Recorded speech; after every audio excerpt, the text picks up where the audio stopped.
सीधे हमने CIRG से ट्रेनिंग ली 2 बार नहीं 3 बार, और वहाँ पर जो भी उन्होंने गुण बताए थे बकरी पालन के, उन सब गुण का ध्यान में रखते हुए हमने आके शेड कंस्ट्रक्शन किया। जैसा वहाँ बताया गया था उसी के अनुसार किया कि लैंड जो आसपास की भूमि है उससे वो एलिवेटेड हो, अपरेज्ड हो या थोड़ी ऊंची हो। ये गिरता है तो ये क्या 2 फीट अंदर तक गीला करता है, तो जानवरों को बारिश से परेशानी है। दिशा जो होगी, लंबाई इसकी पूरब से पश्चिम की होती है और चौड़ाई उत्तर से दक्षिण की तरफ होती है कि 20 फीट की अगर हम बना रहे हैं तो 10 फीट ढलान इधर हो, 10 फीट की ढलान इधर हो और इस तरह से हो। बकरियों के बच्चों के ना मरने की एक बड़ी वजह ये है कि हम अपने बकरियों के बच्चों को सिर्फ माँ के पास जब जन्ने के सिर्फ 4 घंटे तक उसके पास रखते हैं। आप देखिए कि हर जगह जितने पोल्स हैं हमारे, उन पोल्स के पास ये क्लिप लगा रखा हमने।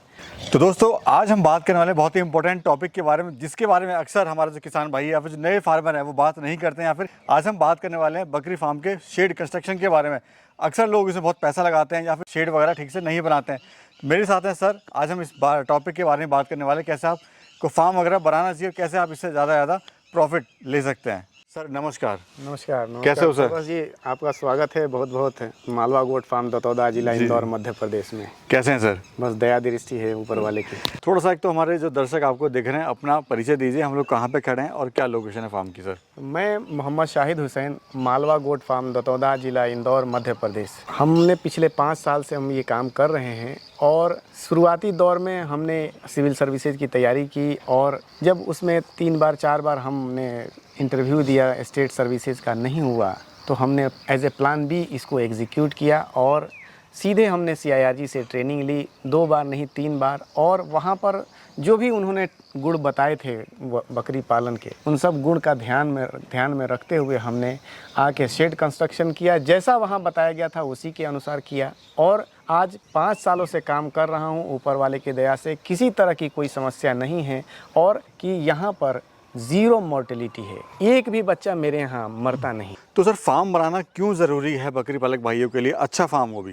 देखिए, फार्म बनाना या शेड बनाना जो है, ये इसका मुख्य उद्देश्य है कि जो वेदर एक्सट्रीम्स हैं, जो गर्मी है, सर्दी है, बरसात है, इसके अंदर, और साथ में जंगली जानवरों से जानवर की हिफाजत, मेन उद्देश्य उसका ये है।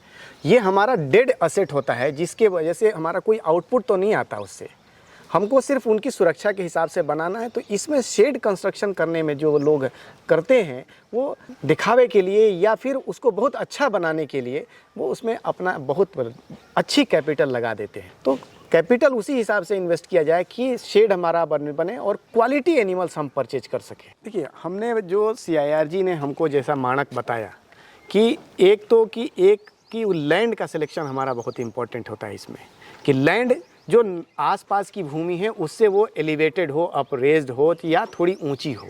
दूसरा, ज़मीन ऐसी हो जो कि बंजर टाइप की ज़मीन हो, जिसका उपयोग खेती के काम में नहीं हो रहा हो। तीसरा, कि आप जब शेड बनाएंगे तो ऐसी जगह हो जो कि वो पथरीली ज़मीन हो, जैसे हम देख रहे हैं सर। अभी आप यहाँ पर अभी 4-6 घंटे भी अगर बारिश होगी और उसके बाद बारिश जैसे ही बंद होगी, जानवर बाहर आके खड़ा हो जाएगा।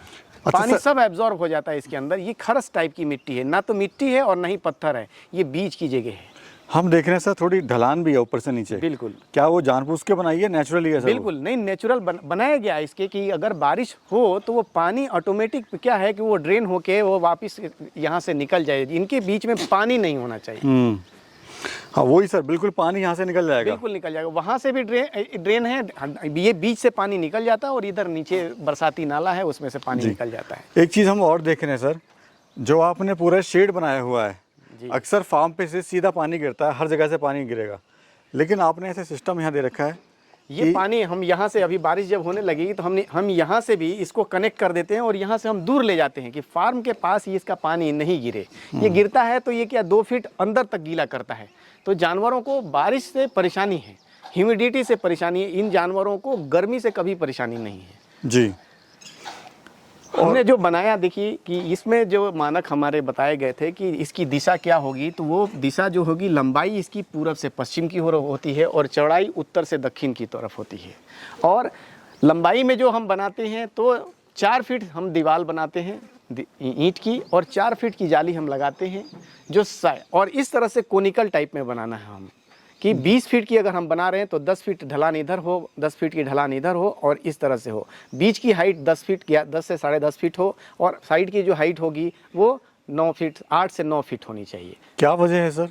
ये एक तो कि क्रॉस वेंटिलेशन उससे बराबर हो जाता है और ज़्यादा हाइट रखने से भी क्या है कि सर्दी गर्मी में उसको ढकने की परेशानी आती है। यहाँ भी सर हम देख रहे हैं आपने जो गैलरी दी हुई है, जी। काफ़ी डिस्टेंस आपने दिया हुआ है उस पूरी गैलरी के बीच में। सर्विस एरिया है हमारा। हम अगर आप यहाँ पर एक जगह जहाँ आप खड़े हैं या मैं खड़ा हूँ, यहाँ से हम अपने यहाँ के 300 जानवरों को मैं एक गो में देख सकता हूँ। और सर्विस एरिया है कि अगर हमको इस बाड़े में जाना है, एक ही सर्विस एरिया से हम क्या करते हैं, इस बाड़े में गए, उस बाड़े में गए, उस बाड़े में गए। और फीड हमने पास में रखा हुआ है, हमारा फॉडर मैनेजमेंट यहीं पर है, तो फॉडर हम वहाँ से लाते हैं और यहाँ से सर्व करते हैं। कॉन्सेंट्रेट फीड इस तरफ रखा हुआ है। तो सर हर चीज़ें बिल्कुल अप्रोचेबल हैं और एक साथ यूनिफॉर्मिटी के साथ उसमें डिस्ट्रीब्यूशन के लिए है। दूसरा, ये सर्विस एरिया को हम इस्तेमाल करते हैं मिल्किंग पर्पस के लिए भी। अच्छा। किड्स में ये बकरियों के बच्चों के ना मरने की एक बड़ी वजह ये है कि हम अपने बकरियों के बच्चों को सिर्फ माँ के पास जब जन्ने के सिर्फ 4 घंटे तक उसके पास रखते हैं और उसके बाद फिर उसको सिर्फ दूध पिलाने के टाइम ही हम लाते हैं। तो बच्चा माँ के पास नहीं जाता है, माँ बाहर आती है बाड़े से। और हमने, आप देखिए कि हर जगह जितने पोल्स हैं हमारे, उन पोल्स के पास ये क्लिप लगा रखा है हमने। जैसे ही बकरी जनती है तो उस बकरी का वो एक डेडिकेटेड प्लेस हो गया उस कीडिंग सीजन के लिए। थ्रू आउट 3 महीने 2.5 महीने जब तक वो उसका बच्चा दूध पिएगा, वो इसी पोल से बंधेगी और बच्चा मेरा वहाँ से जब आएगा तो बिल्कुल सीधा यहाँ पे आएगा, यहीं आके बैठेगा, देखेगा। तो मिल्किंग के लिए भी हम इस पैसेज का इस्तेमाल करते हैं। दोनों पर्पस इसमें सॉल्व होते हैं। और एक तीसरा है कि इसके काम के करने से मेरे बच्चे सेफ रहते हैं। कॉक्सीडिया नाम की कोई शिकायत नहीं आती है। कॉक्सीडिया नाम की बीमारी जो है वो बकरी की मेंगनी से ही बच्चों में ट्रांसफ़र होती है। हम देख रहे हैं सर, आपने लाइन से जो है यहाँ पर ये बाल्टियाँ लगाई हुई हैं, इधर भी और इधर भी। क्या वजह सर, क्या चल रहा है यहाँ पे? ये बाल्टी हमने रखा है ज़रूरत के हिसाब से, जैसे जानवर हैं उन हिसाब से हमने बाल्टियाँ रखी हैं। बाल्टियों को सर्व करने में इनकी सफाई के, हाइजीन को ध्यान में रखते हुए कि हर बार हम इसको धोते हैं। सुबह धो के इसको हमने रख दिया, पानी भर के रख दिया और उसके बाद फिर हम क्या करते हैं, इसको सेकेंड हाफ में फिर दोबारा हम इसको भरते हैं। सफाई आसानी से हो जाता है और हम हमेशा फ्रेश वाटर इसको सर्व करते हैं। हम हमेशा कभी भी एक्यूमुलेटेड या वाटर लॉग्ड इस्तेमाल नहीं करते हैं। दूसरा, हम जो है सर देख रहे हैं, इसकी हाइट कितनी रखी है आपने? 4 फीट। 4 फीट की हाइट है जाली जी। कुछ खास वजह सर 4 फीट की? 4 फीट इतनी हाइट रखते हैं हम कि जानवर इससे बाहर नहीं आ पाए। बस ये बस उनको इस पेरीफेरी में रखने के लिए कि बड़ा जानवर भी होता है ना तो वो नहीं आ पाता इससे बाहर। दूसरा, पूरा हम देख रहे हैं सर, आप अगर इस कोने पे खड़े हैं सामने तो पूरा फार्म आप देख सकते हैं पैही की नज़र में जी। तो ये बड़ा अच्छा लगा मेरे को कि आप अगर कहीं खड़े हैं। CIRG का ही कंसेप्ट है। CIRG में भी एक जखराना का जो शेड बना हुआ है कमोबेश इसी तरह का बना हुआ और हमने उसी को कॉपी किया है। दूसरा, एक चीज़ और बड़ी अच्छी लगी, आपका जो फार्म है पास में ही आपका चरागा, यानी जहाँ सब चारा लाते हैं, हरा चारा जी, वो भी पास में ही है सर जी। मतलब ताज़ी फ्रेश लाओ और फ्रेश इनको डाल दो। बिल्कुल बिल्कुल। तो वो भी सर एक फ़ायदेमंद होता है। ग्रीन पाउडर क्या है कि जिस तरह से हम सलाद खाते हैं, ये बकरियों के लिए भी पानी की पर्याप्त मात्रा को पूरा करता है और दूसरा सलाद का काम करता है। जिस तरह से हम लोग सलाद क्या है, एज ए रफेज हम इस्तेमाल करते हैं, बहुत ज़्यादा न्यूट्रिशन नहीं मिलता है उससे, लेकिन इनके कुछ ग्रासेस ऐसे हैं जो कि न्यूट्रिशन भी प्रोवाइड करते हैं, सलाद का भी काम करते हैं और साथ में बॉडी के अंदर वाटर कंटेंट को इनरिच करते हैं। सर आज एक चलन सा चल गया है, जो भी बकरी फार्म खोल रहा है या खोलने वाला है उसकी प्लानिंग रहती है कि मैं फार्म 1 नंबर का बनाऊं, मतलब देखने वाला खुश हो जाए बस। लेकिन 2 साल भर आते आते फार्म वो क्लोज़ हो जाता है। कहाँ चूक होती है सर और क्यों वो लोग आज इतना पैसा लगा रहे हैं फार्म पे जबकि नहीं लगाना चाहिए? देखिए, फार्म पे जो हम लोग चूक होती है कि उनके अपना जो एक हर आदमी का एक अपना बजट होता है कि हमको इस बजट में अपने इस एस्टेब्लिशमेंट को एस्टेब्लिश करना है। अब उस बजट का वो 50 to 60% शेड के कंस्ट्रक्शन में ही लगा देते हैं कि बहुत अच्छा दिखना चाहिए सारी चीज़ें। देखिए, ये चीज़ है कि ये इससे आपको आउटपुट नहीं मिलना है। शेड कितना भी बढ़िया आप बना दें, उससे कोई आउटपुट मिलेगा आपको? नहीं मिलेगा। लेकिन जहां हमको आउटपुट लेना है, बकरी में कोई कॉम्प्रोमाइज़ नहीं करना है। वो बेस्ट क्वालिटी का अपना जो मदर स्टॉक है उसको एस्टेब्लिश करना है, जिससे कि हमको प्रोडक्शन लेना है। हम लोग क्या करते हैं कि एलिवेटेड बना रहे हैं या फिर सीमेंट कंक्रीट कर रहे हैं कि अपनी सुविधा के अनुसार हमको अपनी सुविधा उसमें नहीं देखनी है, हमको बकरी की सुविधा देखनी है। 2 साल 3 साल पे बंद होने की बड़े कारणों में से यही है कि एक तो कि वो समय खुद से नहीं दे पाते हैं, दूसरा उनके पास तजुर्बा नहीं होता है, तीसरा कि अपनी सुविधा को ध्यान में रखते हैं, बकरी की सुविधा को ध्यान में नहीं रखते। इस वजह से ये सारे कारणों से वो क्या है कि 2 साल 3 साल के बाद बंद हो जाता है। चौथा कि जो उनके पास फंड होता है 2 साल 2.5 साल इस प्रोसेस को रन करने के लिए या इस प्रोसेस में आउटपुट की रोलिंग को बनाने के लिए लगता है। इस बीच में 2 साल 2.5 साल आपको इनपुट लगाना ही है। अगर आपने उसका मैनेजमेंट पहले से नहीं किया, आपने आपके पास जो रनिंग कैपिटल आपने स्टोर करके या प्रिजर्व करके नहीं रखा है, तो अल्टीमेटली बाद में वो ये होता है कि हमारे पास तो एग्जॉस्ट हो गया सारा पैसा, अब हम लाएं क्या। तो ठीक है, अब वो उनके पास डिफरेंट डायरेक्शन में उनके ट्रैक चेंज करते हैं, गाड़ी उतरी ट्रैक से और काम खराब। अच्छा सर, ये बताइए सेक्शन जो आपने बनाए हैं, जैसे बच्चा आपने वहाँ रखे हुए हैं जी, कितने दिन का उसमें रखते हो, फिर उसके बाद क्या पोजीशन होती है, फिर क्या होती है, फिर क्या 1.5 होता से है? 2 महीने तक हम बच्चों को पहले तो शुरू के 15 दिन, जो 15 से 20 दिन के जो बच्चे होते हैं उनको हम नीचे जूट का बोरा बिछा के और टोकरी से, बांस की जो टोकरी है आपने देखा होगा, कुछ बच्चे हैं हमारे यहाँ, उन टोकरी में ढक के रखते हैं। 15 से 20 दिन तक उनको रखते हैं। 15 दिन से 20 दिन के बाद हम वापस इनको लाते हैं जहाँ ऐसे जगह पे जहाँ उनको मिट्टी नहीं चाहिए, मिट्टी नहीं, ज़मीन में हम ये ग्रीन मैट बिछाते हैं कि वो बिल्कुल उनको मिट्टी नहीं देना है। मिट्टी अगर वो चाटेंगे तो उनको डायरिया की शिकायत होगी। दूसरा कि कुछ हमारे यहाँ मॉर्टेलिटी ना होने की किड्स की एक बड़ी वजह ये है कि हम कुछ प्रोडक्ट्स को भी यूज़ करते हैं, जिसमें रूमिनो फार्मोटेक का नियोनेटो और प्रोबायोटिक पाउडर, ये दोनों क्या है कि गट हेल्थ को इम्प्रूव कर देता है और दूसरा कि नियोनेटो उसकी इम्यूनिटी को इम्प्रूव कर देता है, डाइजेशन की कैपेबिलिटी को बढ़ा देता है।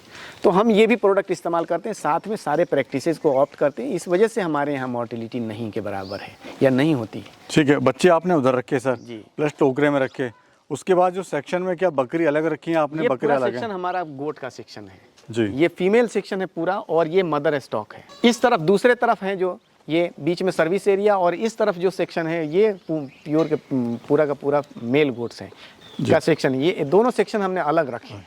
सर अब ये बताइए, कोई अगर 10 बकरी से शुरू कर रहा है या 12 बकरी से या 8 बकरी से, एक ब्रीडर से, तो फार्म पे कितना खर्चा उसको करना चाहिए? कम से कम खर्चा आदमी को करना है उस वक्त। आपके पास जो भी कैपिटल हो, कैपिटल शुरू में आपका क्या होता है कि इसमें पेशेंस सब आदमी नहीं रख पाता है।